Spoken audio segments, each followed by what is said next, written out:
খেলায় নির্ধারণ হবে। ভালো করে শুনে নিন। বললে চার একটা একটা করে শট হবে, সমান থাকলে টস হবে, তাহলে যে দল উইন করবে করবে। সকলে ভালো করে শুনুন।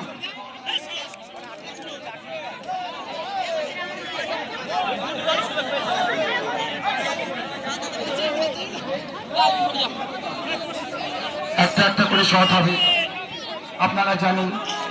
11 যাচ্ছে ডিস্টার্ব করার জন্য। টসের মধ্যে দিয়ে খেলা নির্ধারণ হবে, রেফারি সাহেবরা জানিয়ে দিলেন। টান টান উত্তেজনা মাঠে। একটু সহযোগিতা করুন, আপনারা তো সকলে ভালো খেলোয়াড়। বলুন, প্রত্যেকটা ক্লাবের সুনাম আছে, আপনারা করছেন, আরেকটু করুন ভাই। দারুণ শট, দারুণ শট। বিট্টু বুঝতেই পারেনি। লাস্ট শট চাপড়া এটু যেটা আসবে, দমপুকুর 1-1। রসুল করিম সিটি ট্রফি কোন দল পাবে চ্যাম্পিয়ন? আজকে টান টান উত্তেজনা চলছে।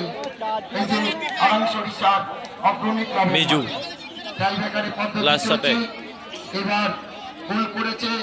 এই শট যদি সমান সমান হয় তাহলে টসের মাধ্যমে খেলা হবে। দেখা যাক কি করেন। লাস্ট শট গোল করতে পারলে খেলা সমর্থ থাকবে, মিস করলে হেরে যাবে চাপড়া এটু জেড। আরে অনেক বড় বার। মিজু কি গোল করতে পারবে? গোল করলে খেলাটা সমর্থ থাকবে। সুন্দর বল, সুন্দর।